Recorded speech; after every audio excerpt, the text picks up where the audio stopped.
Hello, my name is Joe Bauer and welcome back to my YouTube channel. In this video, and maybe a few more videos, I want to cover a certain paragraph in the book, The Power of Awareness by Neville Goddard.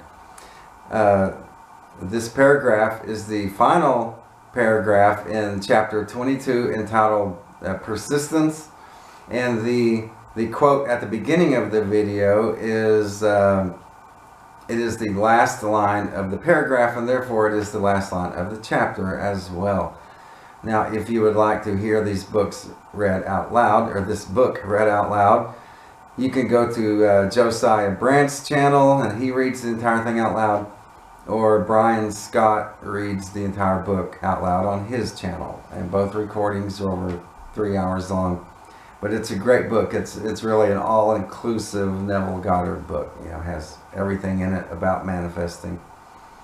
Well, the reason I chose this this one paragraph is because I started going over some questions about 5 or 6 weeks ago. I started asking, like, you know, why does the from the end perspective matter as much as it does?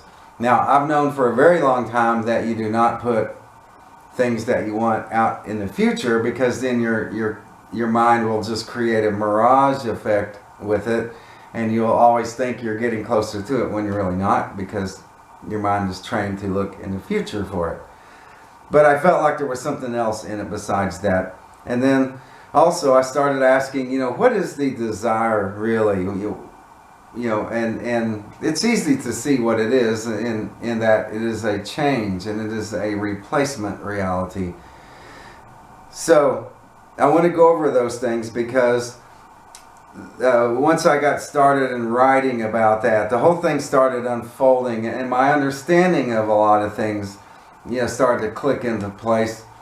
And then before long, I had enough material to cover probably 4 or 5 videos, really. So I'm going to try to go through these a little quicker than I usually do on videos, which takes quite a while, really. But I would like to see if I can cover all of that. So I do have a time limit of 15 minutes per video. So this will be a part 1, and then there's a part 2, and I'll follow it as well as it seems appropriate, you know. Okay, I'm going to read the paragraph, and then I'm going to go back through it and take it all apart and look at it very close and connect the dots on a deeper level. Okay, now the first line is this one. Okay, your assumption to be effective cannot be a single isolated act. It must be a maintained attitude of the wish fulfilled, and that maintained attitude that gets you there, so that you think from your wish fulfilled instead of thinking about your wish fulfilled, is aided by assuming the feeling of the wish fulfilled frequently. It is the frequency, not the length of time, that makes it natural. That to which you constantly return constitutes your truest self. Frequent occupancy of the wish fulfilled is the secret of success. Okay? All right. Now, let's go through it slowly. Okay, now the first line, your assumption to be effective cannot be a single isolated act. All right. Now, this chapter, this paragraph may contradict a lot of the teachings that you'll hear in the manifestation community, and it kind of revolves around this one thing here. Your assumption cannot be a single isolated act. That's not what I hear sometimes, but okay, your assumption, you know what that is. If you're familiar with Neville Goddard, you know what the assumption is. Just as a word, as an assumption, you know, is like a position that we take in regards to something. And then I think Neville uses it as a way to kind of simplify going into that state of the wish fulfilled. If we can assume that feeling, then we're putting ourselves in the from the end perspective where we already have it. Okay? And he says for our assumption to be effective, it cannot be a single isolated act. Okay, the second line, I think you can kind of think of it as a definition of assumption too. Your assumption, it must be a maintained attitude of the wish fulfilled. Okay, your assumption to be effective cannot be a single isolated act. It must be a maintained attitude of the wish fulfilled. Well, now when I saw the word maintained, the first thing I thought of is, well, that's a standard. It's setting a standard there when you say maintained. And the attitude is really a way of thinking. And I said, okay, then the assumption then is a way of thinking, but like a level of thinking. So this way of thinking has to remain at a certain standard to be an assumption by this definition. Now, he defines it different ways as he goes through his career, but this is just one definition of it.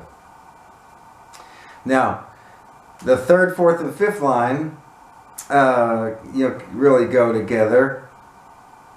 I'm going to read the fourth line right now, because the fourth line is really a reminder where he says, so that you think from your wish fulfilled, blah, blah, blah.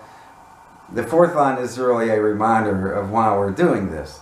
So I'm going to read the third and the fifth together as it reads.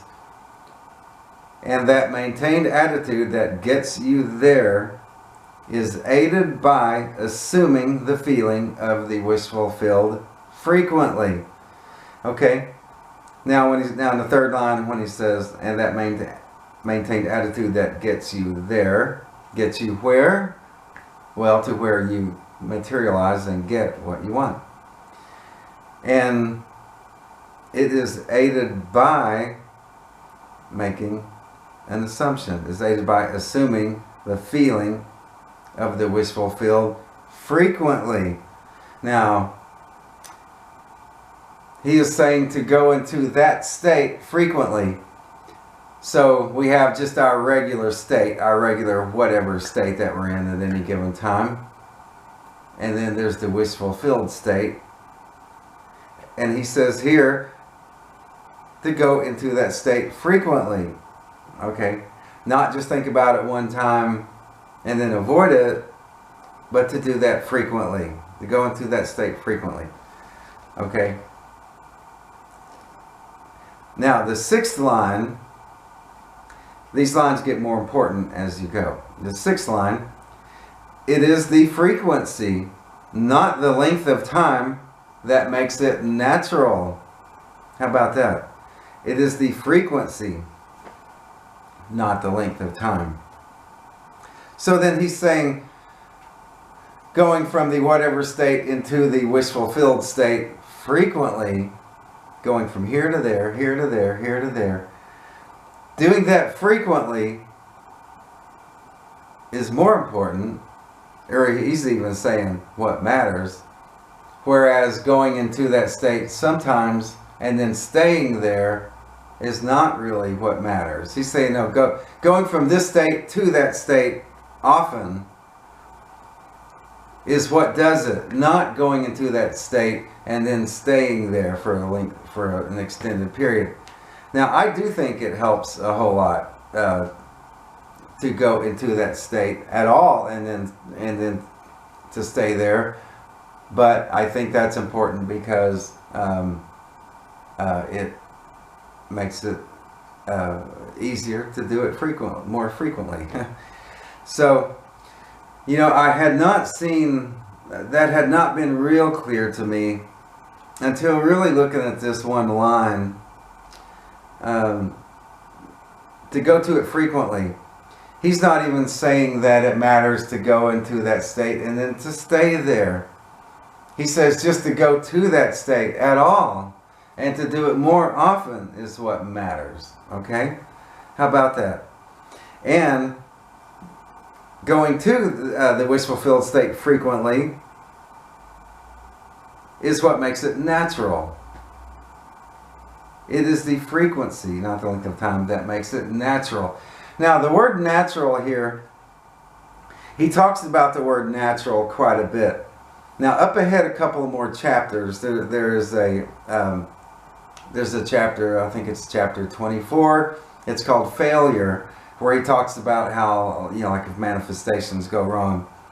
And in that chapter, quite a bit, he talks about the importance of it feeling natural.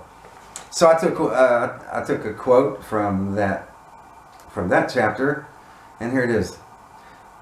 The time it takes your assumption to become reality is proportionate to the naturalness of being it. How about that? The time it takes your assumption to become reality, like how long it takes you to get it, is proportionate to the naturalness of being it. Okay, so how many times have I heard someone on YouTube say, oh yeah, the universe will give it to you when it's damn good and ready, and you're not supposed to worry about when. And he says, in that chapter entitled Failure, he says, no, if it's taken too long, it's because it does not feel natural. Okay? And then also, when you think about it feeling natural, that also gives a good indication that in your subconscious mind, that you're not getting some sort of interference, emotional static going on. If it feels natural to think of the wish fulfilled, then that's a good indication that you're not preoccupied with the I remember when, current reality. But if it feels natural, then you have put that present reality to rest as far as having significance, as far as having any magnetic pull of your attention. If it feels natural to go into the state of the wish fulfilled, that indicates that your attention is able to go to that without something else pulling it aside. See, so that is a huge deal. And also, if it feels natural, it's part of who you are. Remember in a previous video I said, remember, you think of your desires being, who I am. Well, that's it too. If it feels natural, it is who you are. So for it to feel natural is really a big deal. Okay? Now, I better stop real soon because I'm getting on up to my 15-minute mark. And I will come back for lines 6, for lines 7 and 8, and we will continue there. Okay? So, thank you for watching so far. This has been part 1, and I will be right back with part 2. Alright, thank you.